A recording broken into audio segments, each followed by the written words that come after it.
नमस्कार मित्रों, मैं उदय सिंह शेखावत। हम लोग पढ़ रहे थे विद्युत। कल विद्युत बल पर हम लोग थे। आज आगे पढ़ते हैं ओम का नियम। ठीक है,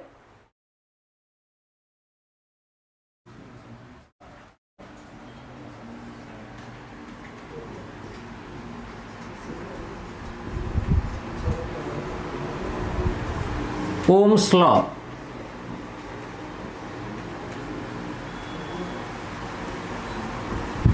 ओम का नियम, ओम्स लॉ। तो देखिए मित्रों, ओम एक वैज्ञानिक थे जिनके सम्मान में मात्रक ओम रखा गया है। जॉर्ज ओम इनका नाम था। 1827 में इन्होंने प्रतिरोध की खोज की थी, ओम का नियम दिया था। तो ओम का नियम है क्या, पहले इसको हम लोग समझ लेते हैं। ओम का नियम ये कहता है कि यदि कोई चालक तार है और स्थिर भौतिक अवस्थाओं में, मतलब दाब और ताप की स्थिर अवस्थाओं में किसी चालक तार के प्रतिरोध के सिरों के बीच उत्पन्न विभवांतर और उसमें प्रवाहित होने वाली वैद्युत धारा एक दूसरे के समानुपाती होते हैं। देखें, मान लीजिए ये चालक तार है और चालक तार में ये प्रतिरोध है। इस प्रतिरोध में हम धारा प्रवाहित करा रहे हैं बैटरी से। ध्यान से देखिएगा, बहुत ध्यान से। ये प्रतिरोध है और ये चालक तार है। यहाँ पर हमने बैटरी लगा रखी है। एक तरफ बैटरी का पॉजिटिव साइड है, दूसरी तरफ बैटरी का नेगेटिव प्लेट है। पॉजिटिव प्लेट बड़ी दिखाई जाती है, नेगेटिव प्लेट को छोटे साइन से दिखाते हैं। ठीक है, और ये है प्रतिरोध। तो प्रतिरोध के सिरों के बीच क्या उत्पन्न हुआ है? प्रतिरोध के सिरों के बीच उत्पन्न है विभवांतर। और बैटरी के धन सिरे से धारा प्रवाहित होती है परिपथ में, और धन सिरे से प्रवाहित होती है और प्रतिरोध से होते हुई ऋण सिरे की ओर जाती है। ठीक है, तो ओम का नियम यह कहता है कि स्थिर भौतिक अवस्थाओं में, अर्थात स्थिर ताप एवं दाब पर किसी चालक तार में प्रतिरोध के सिरों के बीच उत्पन्न विभवांतर और उसमें प्रवाहित होने वाली धारा का अनुपात एक नियतांक होता है। ठीक है, मतलब V/I is equals to constant. और ये नियतांक क्या आता है? नियतांक को लिखते हैं R के रूप में। ठीक है, यही ओम का नियम कहलाता है। ठीक है, और जितने भी चालक होते हैं सभी ओम के नियम का पालन करते हैं। जितने भी चालक पदार्थ हैं, चांदी है, तांबा है, एल्युमिनियम है, लोहा है, जितने भी चालक पदार्थ हैं सभी ओम के नियम का पालन करते हैं। इसी रूप में धारा प्रवाहित होती है, विभवांतर उत्पन्न होता है और विभवांतर और धारा का अनुपात नियतांक होता है, जिसे R से प्रदर्शित करते हैं। और R को ही कहते हैं क्या? R को ही कहते हैं इंग्लिश में रेजिस्टेंस। रेजिस्टेंस मतलब प्रतिरोध। मतलब क्या है? प्रतिरोध। प्रतिरोध का मतलब होता है धारा के मार्ग में उत्पन्न हुई रुकावट। ठीक है, धारा के मार्ग में उत्पन्न हुई रुकावट। ठीक है मित्रों, तो ये जो आपको सर्किट दिखाई दे रहा है, इसमें हमने एक प्रतिरोध जोड़ा हुआ है और चालक तार है। इसे एक बैटरी से धारा हम दे रहे हैं, और प्रतिरोध के सिरों के बीच जो विभवांतर उत्पन्न हुआ है, ये विभवांतर और चालक तार में प्रवाहित होने वाली धारा का अनुपात एक नियतांक होता है। और ये नियतांक प्रतिरोध कहलाता है, या रेजिस्टेंस कहते हैं इसको। और ये क्या होता है? कांस्टेंट होता है। ठीक है, और यही R ही धारा के मार्ग में रुकावट उत्पन्न करता है। ठीक, तो ये ओम का नियम कहलाता है। V/I is equals to R। इसको हम इस रूप में भी लिख सकते हैं, V is equals to I R, V बराबर आई आर, ये ओम का नियम हो जाएगा। ठीक है। प्रतिरोध का जो मात्रक होता है, प्रतिरोध का मात्रक ओम होता है, और इसको प्रदर्शित करते हैं किस सिंबल से? ये इस तरह का सिंबल बनाते हैं और इसको कहते हैं ओम। ठीक है, ध्यान दीजिएगा, ये वाला सिंबल प्रयोग में लाया जाता है ओम के लिए। जॉर्ज ओम नाम के वैज्ञानिक थे, उन्होंने 1827 में ओम का नियम दिया था और उन्हीं के सम्मान में प्रतिरोध का मात्रक ओम रखा गया। ठीक है मित्रों, इतनी बात आपको समझ में आई? तो ओम का नियम हम लोगों ने पढ़ा। अब देखिए, ओम का नियम सभी चालकों के लिए सत्य है, हमने बताया, मतलब सभी चालक पदार्थ ओम के नियम का पालन करते हैं। ये V क्या है? V है विभवांतर। ठीक है, V विभवांतर है। अभी इसके बारे में चर्चा करते हैं कि विभव क्या होता है, विभवांतर क्या होता है। आइए आगे बढ़ते हैं अगले टॉपिक की ओर, और अगली हेडिंग डाल देते हैं वैद्युत विभव। वैद्युत विभव,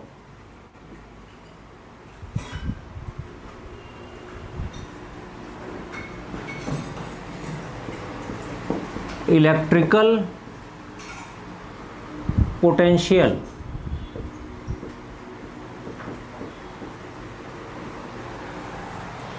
वोल्टेज भी कहते हैं, वोल्टेज भी आप कह सकते हैं, पोटेंशियल भी कह सकते हैं। ठीक है, तो वैद्युत विभव को पहले समझ लें। देखिए, एक तरफ धन प्लेट है, एक तरफ ऐसी प्लेट रखी है जो धन आवेशित है, और दूसरी तरफ ऐसी प्लेट रखी है जो ऋण आवेशित है। ध्यान से देखिएगा, एक तरफ धन आवेशित प्लेट है और दूसरी तरफ ऋण आवेशित प्लेट रखी हुई है। तो दोनों प्लेटों के बीच देखिए, वैद्युत जो क्षेत्र है, वैद्युत क्षेत्र की तीव्रता जो है, वो वैद्युत क्षेत्र की तीव्रता हमेशा धन आवेश से प्रारंभ होकर के ऋण आवेश की ओर चलती है। ये याद रखिए, यहां से एरो दिखाएंगे हम धन आवेश से ऋण आवेश की ओर। ये जो एरो हैं, ये जो तीर के चिन्ह हैं, ये वैद्युत क्षेत्र की तीव्रता को प्रदर्शित करते हैं, मतलब वैद्युत क्षेत्र को प्रदर्शित करते हैं। ठीक है, और वैद्युत क्षेत्र को E से प्रदर्शित किया जाता है। ये एक सदिश राशि है, वैद्युत क्षेत्र जो है एक सदिश राशि है, इसकी निश्चित दिशा होती है। कहां से कहां? धन प्लेट से ऋण प्लेट की ओर। किसी बैटरी की धन प्लेट से वैद्युत धारा चलती है और ऋण प्लेट की ओर जाती है, तो वैद्युत क्षेत्र भी धन आवेशित प्लेट से ऋण आवेशित प्लेट की ओर प्रवाहित होता है। अब ये जो वैद्युत क्षेत्र है, इस वैद्युत क्षेत्र के बाहर मान लीजिए कोई परीक्षण आवेश रखा हुआ है, टेस्ट चार्ज, जिस पर हम परीक्षण कर रहे हैं, उस चार्ज को कहते हैं टेस्ट चार्ज। और टेस्ट चार्ज की पहचान है कि उसके बेस में क्या लगा होगा? जीरो, उसके आधार में जीरो लगा होगा, परीक्षण आवेश। जब हम इस परीक्षण आवेश को अनंत से वैद्युत क्षेत्र के भीतर ले जाते हैं, तो वैद्युत क्षेत्र के भीतर इसे लाने में किया गया कार्य और इस परीक्षण आवेश का जो अनुपात होता है, इसी को कहते हैं वैद्युत विभव। याद कर लीजिए, बहुत आसान है। जब किसी परीक्षण आवेश को, ये परीक्षण आवेश कैसा है? धन आवेश है। जब किसी परीक्षण आवेश को अनंत से उठाकर वैद्युत क्षेत्र के भीतर लाया जाता है, तो वैद्युत क्षेत्र के भीतर लाने में किया गया कार्य और इस परीक्षण आवेश का अनुपात ही वैद्युत विभव कहलाता है। तो इसे V से प्रदर्शित करते हैं और मात्रक क्या हो जाएगा इसका, देखिए कार्य बटे आवेश है ना, कार्य बटे आवेश। कार्य का मात्रक क्या होता है, जूल। आवेश का मात्रक क्या होता है, कूलाम। तो इसका मात्रक हो जाएगा जूल प्रति कूलाम, जूल प्रति कूलाम, या फिर इसी को वोल्ट भी कहते हैं, या फिर इसी को वोल्ट भी कहा जाता है। या तो जूल प्रति कूलाम कहें या फिर वोल्ट कहें। तो ये वैद्युत विभव का मात्रक हो जाता है। अब वैद्युत, ये तो था वैद्युत विभव, मतलब आवेश को अनंत से किसी वैद्युत क्षेत्र के भीतर हम लाएं तो इसे लाने में किया गया कार्य और इस परीक्षण आवेश के अनुपात को वैद्युत विभव कहते हैं। मात्रक जूल प्रति कूलाम, या फिर इसी को वोल्ट से भी प्रदर्शित करते हैं। और एक बात बता दें मित्रों, वैद्युत विभव अदिश राशि होती है जबकि वैद्युत क्षेत्र एक सदिश राशि है। याद रखिएगा, हमेशा पूछ देता है एग्जाम में, वैद्युत क्षेत्र जो है ये सदिश राशि है, इसकी निश्चित दिशा होती है धन प्लेट से ऋण प्लेट की ओर, लेकिन वैद्युत विभव की दिशा नहीं होती, ये वैद्युत विभव अदिश राशि होती है। ये दो बातें आप ध्यान में रखिएगा, ठीक है। अब आइए इसी पर चर्चा कर लेते हैं हम वैद्युत विभवांतर की, कि विभवांतर में और विभव में क्या थोड़ा सा अंतर होता है। देखें,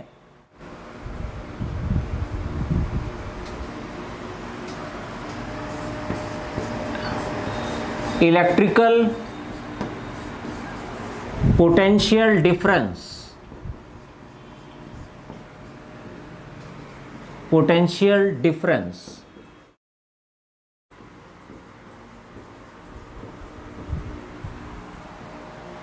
तो देखिए मित्रों, वैद्युत विभवांतर की चर्चा हम लोग कर रहे हैं। वैद्युत विभवांतर में क्या होता है कि एक कोई आवेश ले लें, कोई भी आवेश आप ले लीजिए और उसे धन प्लेट से ऋण आवेशित प्लेट की ओर गतिमान किया जाता है। ये मान लीजिए कोई आवेश है, परीक्षण धन आवेश है ये, और ये धन प्लेट से ऋण प्लेट की ओर जा रहा है। जब किसी धन आवेश को वैद्युत क्षेत्र में एक बिंदु से दूसरी बिंदु की ओर ले जाया जाता है, मान लीजिए यहां पर ये बिंदु है A और यहां पर ये बिंदु है B। ध्यान से देखिएगा मित्रों, ये बिंदु A है, ये बिंदु B है। तो जब किसी परीक्षण धन आवेश को बिंदु A से बिंदु B की ओर ले जाया जाता है वैद्युत क्षेत्र के भीतर, है ना, वैद्युत क्षेत्र के भीतर जब किसी परीक्षण धन आवेश को बिंदु A से B की ओर ले जाया जाता है तो लगातार विभव का मान घटता चला जाता है। जैसे जैसे आवेश आगे बढ़ता चला जाएगा वैसे वैसे विभव का मान गिरता चला जाएगा, घटता चला जाएगा, ठीक है। इस विभव पतन की दर, इसे कहते हैं विभव प्रवणता। ये जो विभव के कम होने की दर है ना, इसी को विभव प्रवणता कहते हैं। और आप लोग एक चीज ध्यान में रखिएगा, जैसे जैसे आवेश आगे बढ़ता जाता है वैसे वैसे विभव का मान घटता जाता है। तो मान लीजिए बिंदु A पर विभव है V बेस A और बिंदु B पर विभव है V बेस B। तो जैसे जैसे बिंदु A से B की ओर जा रहे हैं विभव का मान लगातार घटता चला जा रहा है। तो विभव का मान A पर ज्यादा होगा या B पर ज्यादा होगा? जाहिर सी बात है बिंदु A पर विभव अधिक होगा और घटता, जैसे जैसे आवेश आगे बढ़ता जाएगा विभव का मान घटता चला जाएगा और बिंदु B पर विभव सबसे कम होगा। ठीक है, तो एक बात एकदम क्लियर कर लीजिए, वैद्युत क्षेत्र में धन आवेशित प्लेट से ऋण आवेशित प्लेट की ओर जब कोई आवेश चलता है तो आवेश के चलने के साथ साथ विभव का मान घटता जाता है। तो बिंदु A पर विभव सबसे ज्यादा होगा और बिंदु B पर विभव सबसे कम होगा। तो इन्हीं दो बिंदुओं के विभव का यदि हम अंतर निकालना चाहें तो डिफरेंस मतलब अंतर कैसे निकालेंगे? अंतर निकालेंगे V बेस A में से V बेस B को घटा देंगे। बिंदु A के विभव में से बिंदु B के विभव को हम घटा देंगे तो हमें विभवांतर प्राप्त हो जाएगा और विभवांतर को लिखते हैं डेल्टा V से। डेल्टा V बराबर होता है किसी परीक्षण धनावेश को बिंदु A से B तक ले जाने में किया गया कार्य तथा इस परीक्षण धनावेश का अनुपात विभवांतर के बराबर होता है। बस मित्रों, परिभाषागत अंतर है, सूत्र वही दिख रहा है। ठीक है, लेकिन इस डेल्टा V की जगह हम लिखेंगे क्या? V base A minus V base B, यहां पर ये लिखा जा सकता है। ठीक है, तो इसे ध्यान में रखिएगा। हम यहां पर लिख भी देते हैं V base A minus V base B, इस चीज को आप ध्यान में रखिएगा। चाहे विभव हो चाहे विभवांतर हो, सबका मात्रक वही होता है। देखिए, कार्य बटे आवेश ही तो है, तो कार्य का मात्रक क्या? जूल और प्रति कूलाम, या फिर इसे वोल्ट भी कहते हैं, हमने बताया।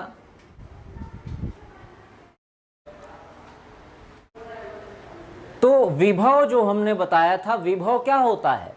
विभव का मतलब है अनंत से जब किसी परीक्षण आवेश को वैद्युत क्षेत्र के भीतर लाया जाता है तो इसमें किया गया कार्य तथा परीक्षण आवेश के अनुपात को वैद्युत विभव कहते हैं। ठीक, अगर वैद्युत विभवांतर पूछे तो विभवांतर का मतलब सारी घटना वैद्युत क्षेत्र के भीतर होगी। किसी वैद्युत क्षेत्र के भीतर जब किसी परीक्षण धनावेश को एक बिंदु से दूसरे बिंदु तक ले जाया जाता है तो इसे ले जाने में किया गया कार्य तथा परीक्षण धनावेश के अनुपात को वैद्युत विभवांतर कहा जाता है। और ये विभवांतर पहले बिंदु के विभव से अंतिम बिंदु के विभव को घटाकर प्राप्त होता है। ठीक है, जैसे जैसे आवेश आगे बढ़ता जाएगा विभव का मान कम होता जाएगा। तो बिंदु A पर विभव सबसे ज्यादा होगा और बिंदु B पर विभव सबसे कम होगा। इस पर प्रश्न आ जाता है, इसलिए हमने आपको फिगर सहित बता दिया। आप इसका स्क्रीनशॉट ले सकते हैं।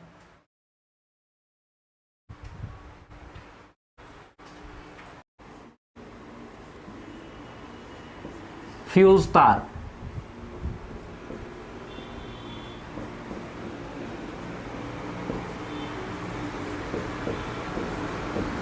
बहुत इंपॉर्टेंट है, एग्जाम में इससे प्रश्न आ जाते हैं।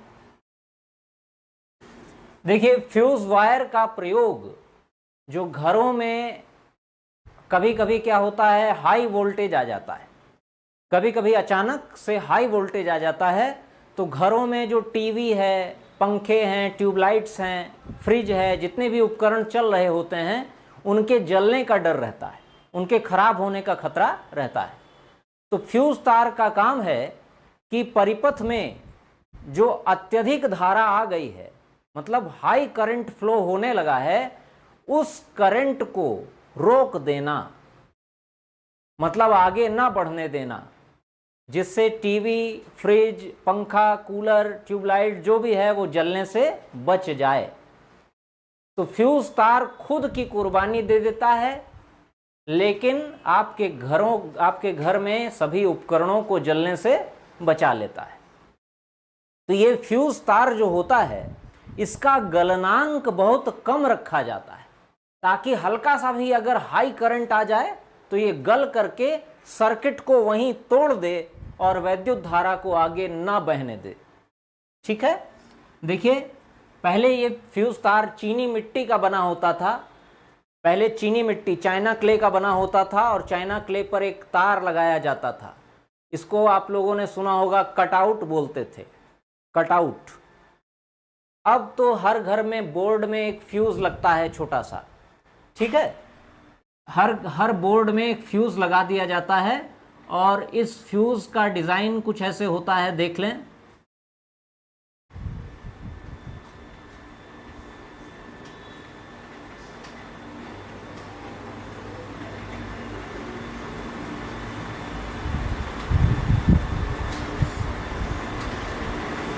इस फ्यूज का डिजाइन कुछ इस प्रकार से होता है और यहां पर फ्यूज तार को बांध दिया जाता है और इसी को ला करके नीचे बांध देते हैं।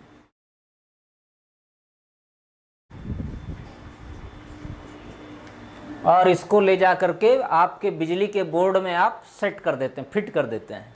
ये जो फ्यूज वायर है ये पतला रखा जाता है, पतला रखा जाता है ताकि हल्का सा भी हाई करंट आए तो ये गल कर सर्किट को तोड़ दे। कुछ लोग क्या करते हैं, इसी को बहुत मोटा लगा देते हैं, बार बार हमारे घर का फ्यूज जल जाता है, बार बार चली जाती है लाइट, फ्यूज उड़ जाता है। अब की बार मोटा तार लगाएंगे, जलवे ना करे, तो मोटा तार लगाते हैं, एकदम तांबे वाला मोटा वायर लगा दिए। पता चला फ्यूज बचा हुआ है, बाकी सब कुछ घर में उड़ गया, फ्यूज बचा हुआ है लेकिन फ्यूज नहीं गया। तो फ्यूज तार को हमेशा पतला रखा जाता है और पतला जो तार होता है वो मिश्र धातु का बना होता है। किसका? मिश्र धातु।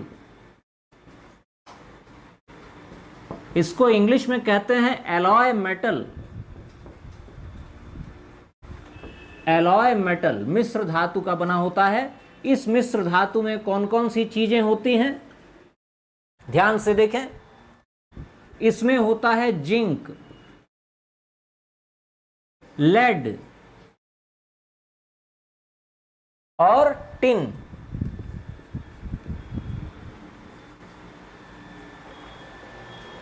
ठीक है, जिंक, लेड और टिन, इन तीन चीजों से मिल करके ये फ्यूज तार बना होता है। कभी कभी दो ही धातुएं प्रयोग में लाई जाती हैं, कभी कभी जिंक और टिन का प्रयोग कर लेते हैं, लेड और टिन का प्रयोग कर लेते हैं। मिश्र धातु का प्रयोग करने से, मिश्र धातु का प्रयोग इसलिए किया जाता है क्योंकि मिश्र धातु का ताप बढ़ने पर यह गलती तेजी से है, क्योंकि इसका जो हीटिंग पॉइंट होता है या मेल्टिंग पॉइंट,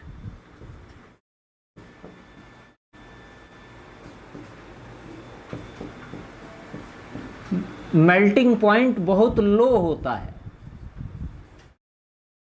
ध्यान दीजिएगा, फ्यूज तार का मेल्टिंग पॉइंट बहुत लो होता है ताकि ये हल्का सा भी हाई करंट आए तो ये जलकर सर्किट को तोड़ दे और सर्किट टूट जाएगा तो आगे धारा प्रवाहित नहीं होगी, और धारा प्रवाहित नहीं होगी तो घर के उपकरण जलने से बच जाएंगे। अब देखिए एक और चीज इंपॉर्टेंट है, फ्यूज तार को घर में जितने भी उपकरण लगे हैं सबके साथ किस क्रम में जोड़ा जाता है, तो ये ध्यान दीजिएगा। फ्यूज तार को, फ्यूज वायर को घर में लगे उपकरणों के साथ, उपकरणों के साथ श्रेणी क्रम में जोड़ा जाता है। श्रेणी क्रम बहुत इंपॉर्टेंट प्रश्न है। श्रेणी क्रम को इंग्लिश में कहते हैं सीरीज।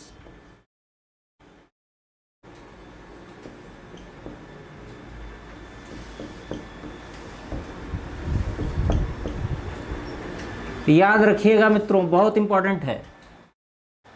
फ्यूज वायर को घर में लगे उपकरणों के साथ श्रेणी क्रम में जोड़ते हैं। ठीक है। और इसका गलनांक मतलब मेल्टिंग पॉइंट, ये गलनांक है, गलनांक बहुत कम होता है। क्यों? क्योंकि ये मिश्र धातु का बना होता है, कई धातुओं से मिल करके बना होता है। जब हाई करंट आता है तो ये गलकर सर्किट को तोड़ देता है, ठीक है, जिससे कि घर में लगे हुए सभी उपकरण जलने से बच जाएं। ठीक, तो ये आप जो है आप इसका भी एक स्क्रीनशॉट ले सकते हैं।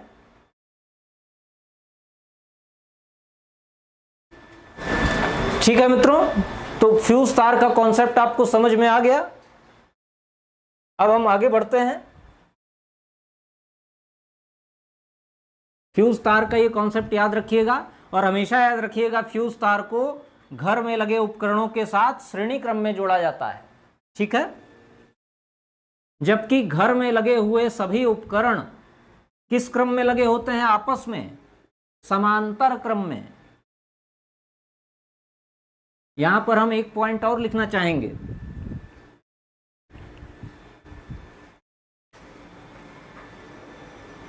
देखिए लिख देते हैं हम, इस पर भी आप विशेष रूप से ध्यान दीजिएगा। घर में लगे सभी उपकरण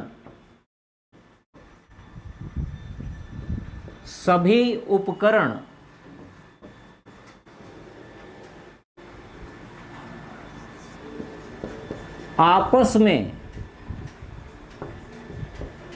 समांतर क्रम में जुड़े होते हैं।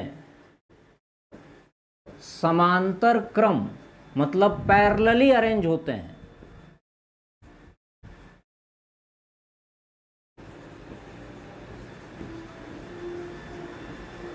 पैरेलल अरेंजमेंट होता है उनका। घर में लगे सभी उपकरण आपस में समांतर क्रम में लगे होते हैं, समांतर क्रम में जुड़े होते हैं।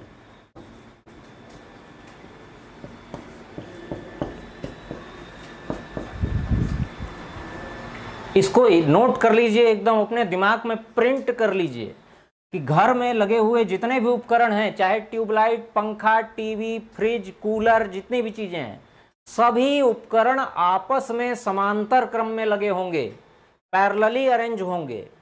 लेकिन फ्यूज तार उन उपकरणों के साथ श्रेणी क्रम में लगा होता है, सीरीज अरेंजमेंट होता है। फ्यूज तार का उन उपकरणों के साथ सीरीज अरेंजमेंट होता है, ठीक है। अब एक चीज बता दें कि घर में लगे सभी उपकरण समांतर क्रम में इसलिए रखे जाते हैं क्योंकि समांतर क्रम में सभी उपकरणों में वोल्टेज एक समान जाता है। समांतर क्रम की एक विशेष बात है कि समांतर क्रम में सभी उपकरणों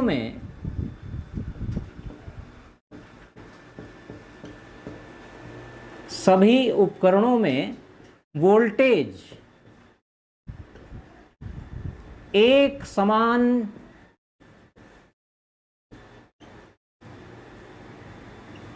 होता है।